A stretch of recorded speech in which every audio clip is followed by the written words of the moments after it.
ኦኬ ጋይስ ኢንስታግራም ላይ አንዳንድ ጥያቄዎች ጠይቁኝ የምፈልጉትን ብያችሁ ነበር። ከዛ ጥያቄ ከጠየቃችሁኝ መልስላችኋለሁ ዛሬ።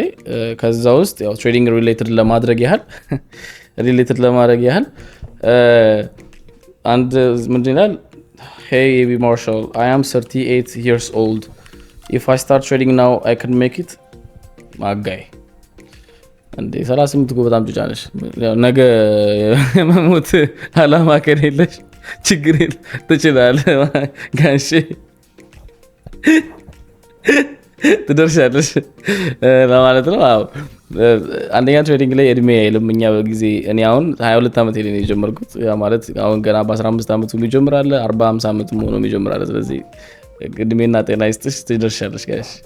ኦኬ ጀማሪ ትሬደር ለሆኑ ምን ትመክራለህ የሚል ጥያቄ ነው። ለዚህ ጥያቄ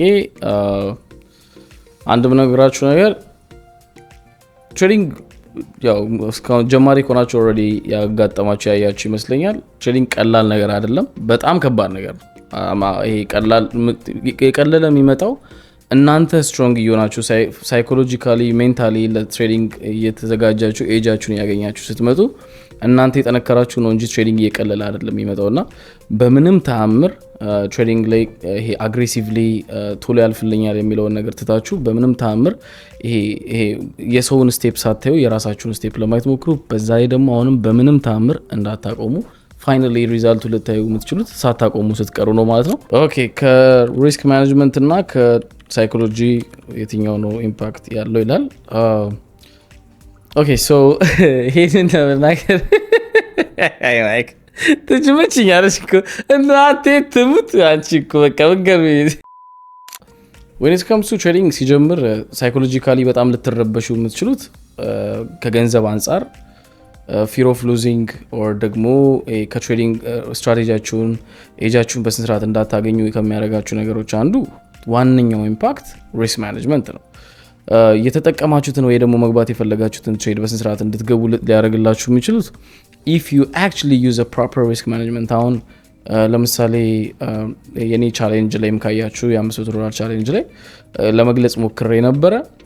አንድ $500 እንኳን ዲፖዚት አድርጋችሁ ብትጀምሩ 20% እንኳን አካውንታችሁን ሉዝ እያደረጋችሁ ብትመጡ 40 ምናምን ትሬድ ይጠይቃል እንዳለ አካውንታችሁን ለማፈንዳት እና አንዳንዴ ግን እኛ ያችን ባንዴ እናፈነዳና የሚቀጥለው ሳይኮሎጂ ሌቭላችን ላይ ብዙ ኢምፓክት ያመጣብናል ማለት። ስለዚህ ፎር ሚ ሳይኮሎጂን ቢውል ልታደርግ የምትችለው ኪፕ እያደረግ ላይክ ልትሄዱ የምትችሉት ፕሮፐር የሆነ ሪስክ ማኔጅመንት ተጠቀሙ ነው። ያ ደግሞ ዲሲፕሊን ሆናችሁ ያንን የምትጠቀሙ ከሆነ ሳይኮሎጂ ሌቭላችሁ በደንብ እያደገ ይመጣል። ስለዚህ ምንም አይነት ነገር ትሬዲንግ ላይ የምትገቡትን ትሬድ እያንዳንዳችሁ ሳይኮሎጂ ሌቭላችሁ ላይ ስቴብል እየሆነ ይመጣል ማለት ነው። ፎር ሚ ዳትስ ኢት። አይ ዶንት ኖ ሌላ ጥያቄ እንቀጥላለን። ሌላ ጥያቄ ጋሼ የጸጉሮት ነገር እንዴት ነው የሚል ጥያቄ ነው። እሺ ቪዲዮም ተሰርቶ አይቻለሁ። ስለዚህና የመነግራችሁ ነገር ቢኖር እስካሁን ድረስ ብዙ ሀገሮች በረር ያለው በቱርክ በኩል እንደበረርኩ ታዩታላችሁ። እያያችሁኝ እዚሁ ላይቭ ላይ ነው የተመለጥኩት። እንግዲህ አጥይ ጸጉራችንን በደንብ ያልሽ አሁን ጸጉራችንን በደንብ ማለት ጀምረናል። ቀስ እያለን ደግሞ ወደዚህ እናመጣለን። ችግሩ ምንድነው? ድሬድ ስትሆን ሲጀምር ማለት ነው ተመልጠ ነው ማስተካከል የምትችለው። ስለዚህ በቱርክ ስንበር እንነግራቸዋለን። ማጋይ ኦኬ። ቀጣይ ጥያቄ ከመኪኖች የምትወደው መኪና የቱን ነው ይላል። ያው ታውቁታላችሁ I like my Brabus፣ ግን ከሁሉም በላይ የምወደው ቀጣይ የምገዛውን መኪና ነው ማጋይ። yes sir። ኦኬ ዩናይትድ ወይስ አርሰናል? ማጋይ ሲጀምር ማለት ነው I hate አርሰናል የሚል ቲሸርቱ ላይ ያሰራው ነው። ወደ ቀጣይ ጥያቄ ማርሻል ቁርጥ ወይስ ክትፎ? ማጋይ you know I'm a real G I'm a real ጉራጌ ግን ጉራጌም ቡን ይመቸኝ ቁርጥ ነው ማጋይ። ቁርጥ ይመቸኛል brother። why don't you have kids why you have two cats ይላል። ሲጀምር አንድ ድመትን ያው ብዙ የኔ ፎሎወር ከሆናችሁ ጂያን ታውቁታላችሁ የኔን ድመት። እሷ በጣም ቤት ውስጥ ብቻዋን እየሆነች ዲፕሬሽን ውስጥ የገባች ያል ስለተሰማኝ ብቸኝነቷን ለማጥፋት ስለሁለተኛ ያሳደኩት። አሁን ደግሞ ሁለቱም አንድ ላይ ሳይደብራቸው አይቀርም አንዱ እንዳምጥቼ እንደው ፍልፍል ግን ለዛ ነው ሁለት ያሳደግኩት። ብታገባም ደስ የሚል ምን አይነት ሴት ነች? ከኢትዮጵያ ወይስ ከውጭ?